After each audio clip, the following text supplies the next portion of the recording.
வணக்கம். இந்த பாலாரிஷ்ட தோஷத்தை பற்றி சில விஷயங்கள் தெரிஞ்சுக்கிட்டாக்க ஜோதிடர்களுக்கு மிகச்சிறப்பாக இருக்கும். எனக்கு சில நேரங்களில் ஜாதகங்கள் கொண்டு வரும்போது அந்த குழந்தைகளுக்கு சில பாலாரிஷ்ட தோஷத்தோடவே பிறப்பாங்க. கிட்டத்தட்ட 18 வயதுக்குள்ளே வரக்கூடிய கண்டங்கள் மரணங்களுக்கு பாலாரிஷ்ட தோஷம்னு பேர்.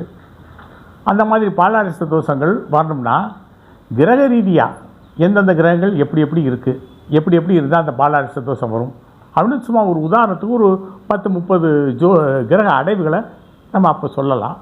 அப்படி சொன்னால் சரி, அந்த மாதிரி இருந்தாக்கா வரும். அது பேசிக். லக்னம் கெட்டு போயிருக்கோம், லக்னாதிபதி கெட்டு போயிருப்பார், அட்டமாதிபதி திசை நடக்கும், சனி கெட்டு போயிருப்பார்.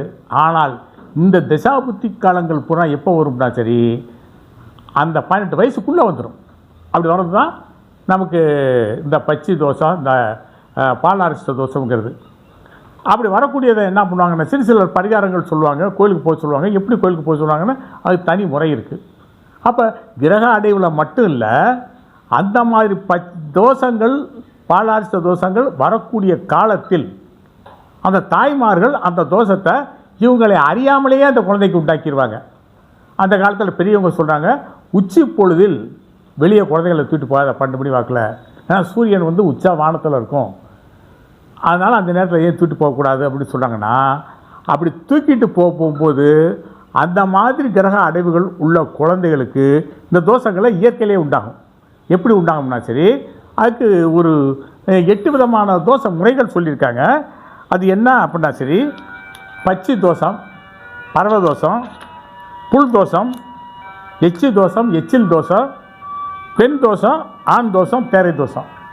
நம்ம 8 விதமான தோஷங்கள் சொல்லியிருக்காங்க. ஒவ்வொன்றிலையும் ஒரு உள் பிரிவுகள் இருக்குது. அது கிட்டத்தட்ட ஒவ்வொன்றிலையும் 4, 3 வரும்போது 24 தோஷங்கள் வரும். அப்படி வருது. அப்படிங்கிறப்போ அந்த மாதிரி நிலையை அந்த தாயே அந்த குழந்தைக்கு ஏற்படுத்துகிறார். இந்த பெண் தோஷம்னு சொல்கிறாங்க. ஆண் பெண் சந்தோஷமாக இருந்துட்டு வெளியில் வரப்போகும்போது இந்த பொண்ணு குழந்தைய தூக்கிட்டு அவங்க முன்னால் போகிறது. உச்சி வெயில் நேரத்தில் இருக்க போகும்போது இந்த பறவைகள் பறந்து வரும்போது அதோடைய நிழல் இதன் மேல் படக்கூடியது. சரி, நிழல் பட்டால் வந்துடுமா இந்த இதெல்லாம் பின்னாக்கு? சரி, இப்போ ஒரு புளிய மரத்தடியில் ஒரு மணி நேரம் தூக்கிட்டு பாருங்கள், கண்ணு பூரா பொங்கிக்கிறோம்.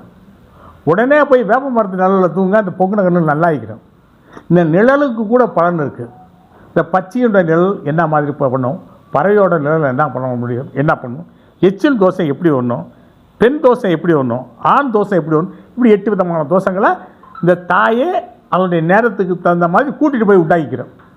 அப்படி உண்டாக்கிக்கிட்டால் அந்த குழந்தைக்கு எந்த மாதிரியான அறிகுறிகள் ஏற்படும், எந்த மாதிரியான உடல் நோய்கள் உபாதைகள் ஏற்படும், எப்படியெல்லாம் ஏற்படும் அப்படின்னு சொல்லி அதுக்கு பின்னால் ஒவ்வொன்றுக்கும் ஒரு உடல் உபாதைகள் வருது.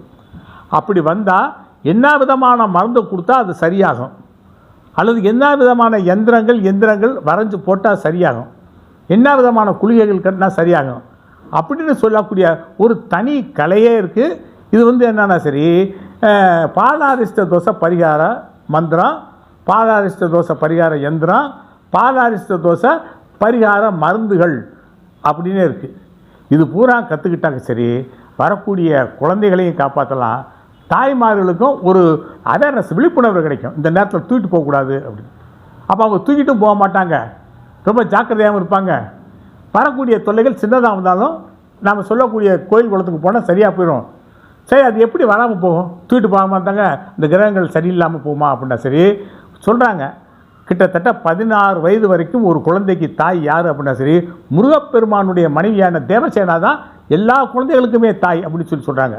அப்போ என்ன பண்ணுவாங்கன்னா சரி, அந்த குழந்தைய போய் அந்த அம்மாவுக்கு தத்து கொடுத்துட்டு திருப்பி வாங்கிட்டு வந்துட்டாங்க சரி, இந்த மாதிரியான சூழ்நிலைக்கு அந்த தாயே அந்த குழந்தை கூப்பிட்டு போகாது. அப்படி என்ன பண்ணா சரி, தெய்வமே காப்பாற்றி விட்டுரும். அப்போது இந்த மாதிரியான தோஷங்கள் அமைப்புள்ள குழந்தைகளுக்கு நம்ம வழிகாட்டி விட்டாங்க, தெய்வங்கள் காப்பாற்றிக்கிறோம்.